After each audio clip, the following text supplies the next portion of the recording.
হৃদয় মাঝে হঠাৎ তুমি। ফটোশুট সকলের সাথে কথাবার্তা, অতিথিদের সঙ্গে পরিচয় শেষে বাড়ির ভেতর প্রবেশ করতে করতে আলভি আর মায়ার রাত ৮টা বেজে যায়। ভারী শাড়ি পরে মায়ার অস্বস্তি হচ্ছে এখন। শাড়িটা চেঞ্জ করলেই পারলেই শান্তি। বাড়ির ভেতর প্রবেশ করে সোফায় বসে দুজনকে অরেঞ্জ জুস খেতে দেওয়া হয়। নাহার বেগম ছোট ছেলের বউয়ের দিকে তাকিয়ে বলেন, ওদের দুজনকে খাইয়ে রুমে পাঠিয়ে দাও। এভাবে আর কতক্ষণ বসে থাকবে? মায়া শাশুড়ি মায়ের দিকে তাকিয়ে বলে, আমি এখন আর কিছুই খাবো না। অল্প করে খাও। খেয়েছিলে তো সেই কখন। আসরের পরে খেয়েছি তো। এখন আর খেতে পারবো না। আমি ফ্রেশ হব। আলভি, খেয়ে যাও তাহলে। আমিও খাবো না। তাহলে আর কি? সানজিদা, ওদের রুমে দিয়ে আসো। আলভি সোফা ছেড়ে উঠে দাঁড়ায়। মাহিদের দিকে তাকিয়ে চোখ ইশারা করে, তারপর বলে, মায়াকে রুমে নিয়ে যান। রানার খানের ফ্যামিলি চলে যাবে। ওদের এগিয়ে দিয়ে আসছি আমি। সানজিদা মায়াকে নিয়ে আলভির রুমের দিকে আগায়। ওদের দুজনের সাথে আরো অনেক মেয়েরা যায়। আলভি মাহিদার বন্ধুদের সাথে বাড়ির বাইরে বেরিয়ে আসে। দুই বন্ধুকে বলে, আগামীকাল তাড়াতাড়ি চলে আসিস কিন্তু। আসবো।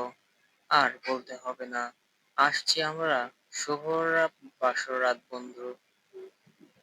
তাজের কথা শুনে হেসে ওঠে চারজন। তাজার রানা বেরিয়ে যায় নিজেদের ফ্যামিলি নিয়ে। আলভি মাহিদার রিমনকে নিয়ে কাজিনদের দিকে এগিয়ে যায়। রুমে এসে মায়ার হিজাব খুলে দেয় সানজিদা। চুলগুলো ব্রাশ করে খোপা করে বেঁধে দেয়। তারপর খোপার ভাঁজে ভাঁজে টাটকা লাল গোলাপ ফুল গুজে দেয়। সোজা সিঁথির মাঝখানে টিকলি পরিয়ে দেয়। কানে বড় বড় কানের দুল, গলায় হার পরিয়ে দেয়। দোপাট্টা দিয়ে লম্বা করে ঘোমটা টেনে দিয়ে মায়াকে ফুলসজ্জিত বেডের মাঝখানে বসিয়ে দেয়। সবকিছু ঠিক করে রেখে রুমের চারদিকে সাজিয়ে রাখা ক্যান্ডেলগুলো জ্বালিয়ে দেয়। ডিম লাইট অন করে বড় লাইট অফ করে দেয়। তারপর সবাইকে রুমের থেকে বেরিয়ে বাইরে থেকে ডোর লক করে দেয়।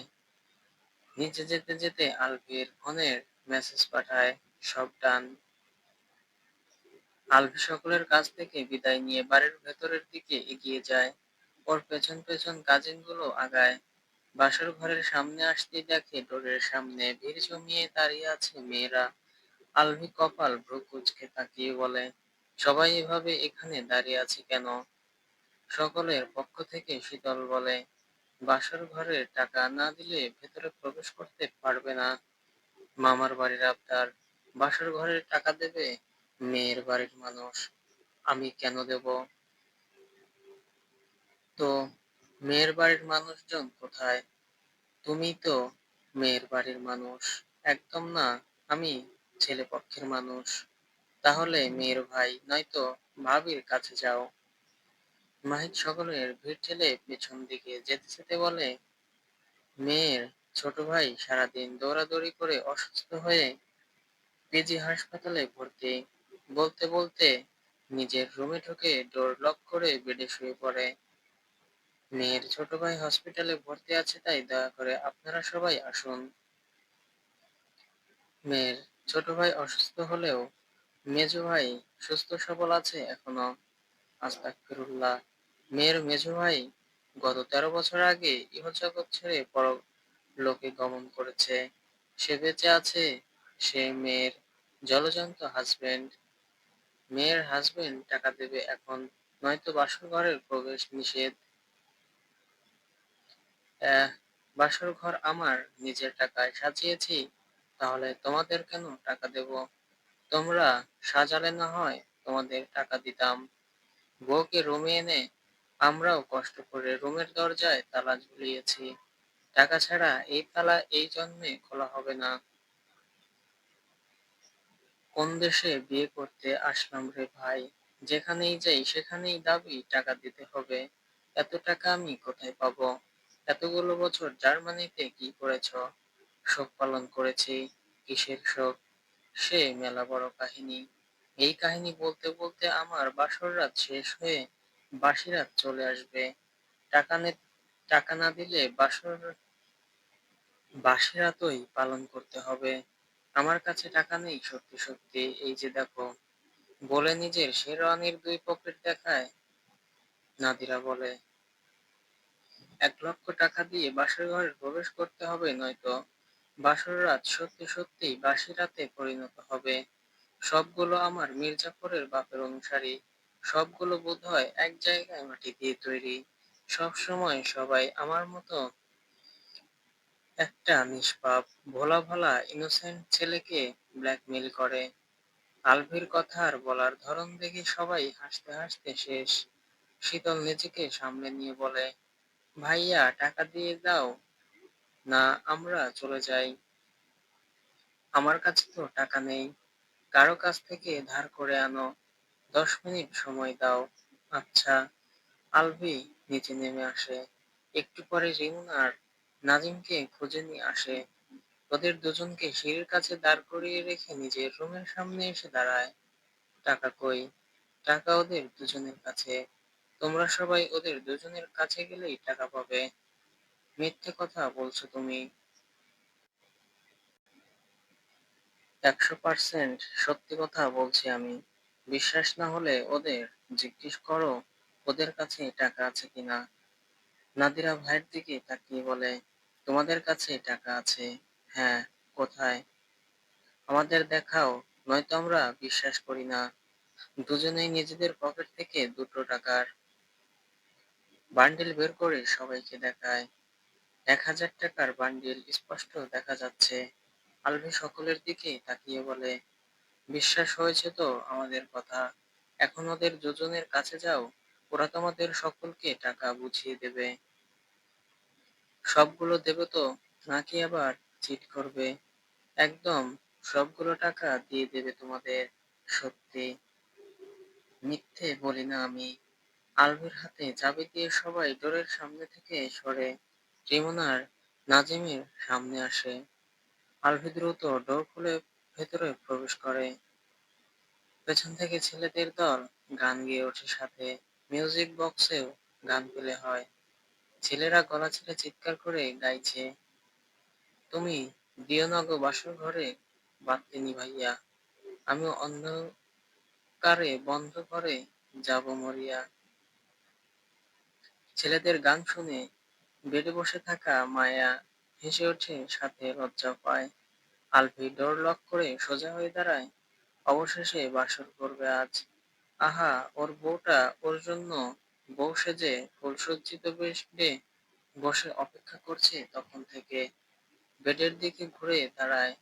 লম্বা ঘোমটা টেনে বসে আছে মায়া। হঠাৎ আলভির হৃদস্পন্দন বাড়তে শুরু করে। বুকের বাঁ পাশে হাত দিয়ে চেপে ধরে। চোখ বন্ধ করে লম্বা শ্বাস টেনে নেয়।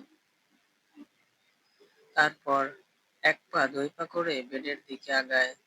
রুমের বড় লাইট অন করে। দূরত্ব মিটিয়ে অবশেষে বেডে উঠে বসে। বিসমিল্লাহ বলে মায়ের ঘোমটাটা তুলে মায়ের মুখের দিকে উগিয়ে দেয়। ঘাড় কাত করে মৃদু সুরে সালাম দেয়, আসসালামু আলাইকুম বিবি সাহেবা। চোখ তুলে তাকায় মায়া। আলভির হাস্যোজ্জ্বল মুখ জ্বলজ্বল করছে যেন।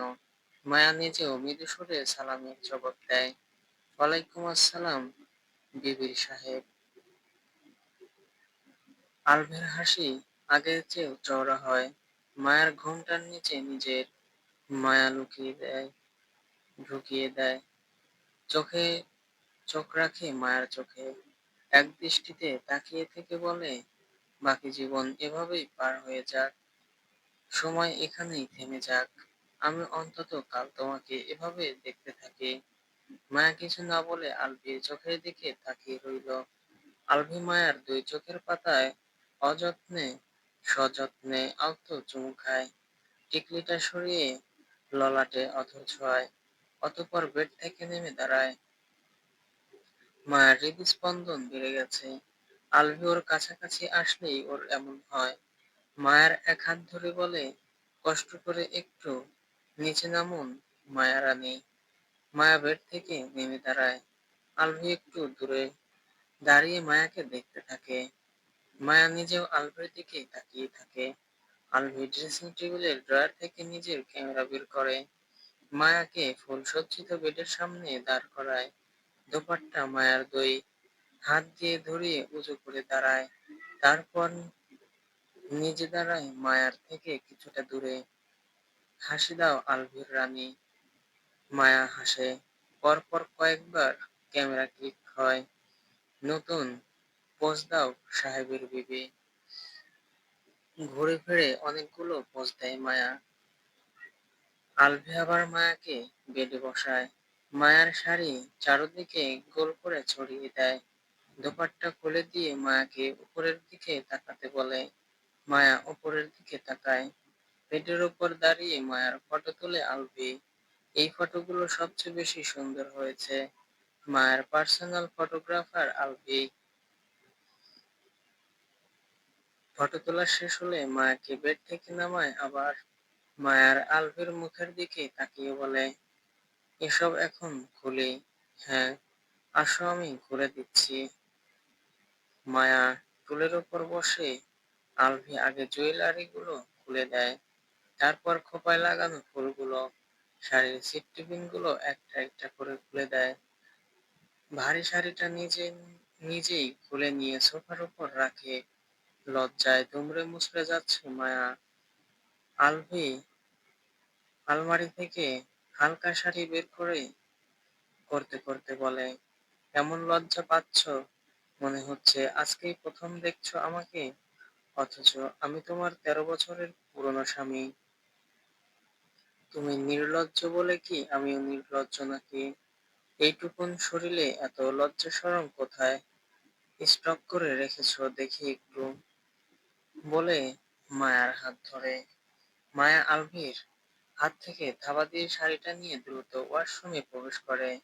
আলভি ওয়াশরুমের দিকে তাকিয়ে বলে, যা বাবা, দেখতেও দিল না। লজ্জা শরম কোথায় স্টক করে রেখেছে। 1 ঘন্টার মধ্যে ওই লজ্জা শরম স্টক আউট করতে হবে। কথা বলতে বলতে ড্রেসিং টেবিলের সামনে এসে দাঁড়ায়। শেরওয়ানি খুলে রেখে দেয়। কোমরে টাওয়েল পেঁচিয়ে শেরওয়ানির পায়জামা খুলে নরমাল ট্রাউজার পরে নেয়। গায়ে জড়ায় নতুন একটা শুভ্র রঙা পাঞ্জাবি। সাদা ড্রেস পরতে আলভির একটু বেশি ভালো লাগে। শাড়ি পরে মেকআপ রিমুভ করে ফ্রেশ হয়ে অজু করে বেরিয়ে আসে মায়া। আলভি নিজে ওয়াশরুমে প্রবেশ করে। 5 মিনিটেই আবার বেরিয়ে আসে। হাত মুখ মুছে নিজের গায়ের সাথে মায়ার গায়েও আতর দিয়ে দেয়। আগে পিঠে করে জায়নামাজ বিছিয়ে দেয় মায়া। আলভি সামনে দাঁড়ায়, পেছনে দাঁড়ায় মায়া। 2 রাকাত নফল নামাজ আদায় করে উঠে দাঁড়ায় দুজনে। জায়নামাজ ভাঁজ করে তুলে রাখে আলভি। মায়াকে বেডে গিয়ে বসতে বলে নিজেও গায়ের পাঞ্জাবি খুলে রাখে। আলমারির ভেতর থেকে ছোট একটা বক্স বের করে গুদাম গায়ে মায়ার কাছে এগিয়ে আসে। বড় লাইট অফ করে বেডে উঠে বসে। ড্রিম লাইটার ক্যান্ডেলের লাল নীল আলোতে মায়ার মুখশ্রী আরো মায়াময় হয়ে উঠেছে। বক্সটা মায়ার হাতে তুলে দেয় আলভি। কি আছে বক্সের ভিতর, খুলে দেখো। আলভির দিক থেকে দৃষ্টি সরিয়ে বক্সের দিকে দৃষ্টি দেয় আবার। বক্সের উপরের ঢাকনাটা খুলতেই বক্সের ভেতরের লাইট জ্বলে ওঠে। আলভির লাইটের আলোয় মায়ার চোখ মুখ আরো জ্বলজ্বল করে ওঠে। এই মুহূর্তটা পুরো স্বপ্নের মতন লাগছে মায়ার কাছে। বক্সের ভেতরে থাকা আংটিটা বের করে মায়ার আঙ্গুলে পরিয়ে দেয় আলভি। তারপর হাতের উল্টো পিঠে চুমু খায়। ট্রাউজারের পকেট হাতুড়ে স্বর্ণের চেইনটা বের করে। চেইনটা নিজেই পরিয়ে দেয় মায়ের গলায়। সবশেষে মায়ের মুখের সামনে হাত পাতে আলভি। মায়ের চোখের দিকে তাকিয়ে বলে, এবার আমার গিফট দাও।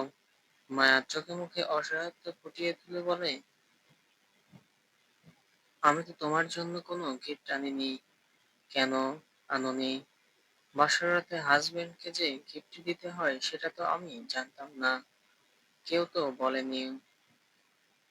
এত বড় একটা গিফট থাকতে আলাদা কোনো গিফটের প্রয়োজন নেই আমার। বড় গিফট তুমি নিজেকেই গিফট করে দাও আমাকে। তোমার চেয়ে বড় গিফট এই দুনিয়ায় আমার কাছে আর আছে নাকি? সারা জীবনের জন্য তোমাকে গিফট করে দিলাম পুরো আমিটাকেই। আলভি এক ঝটকায় মায়াকে টেনে নামে নিজের অতি নিকটে।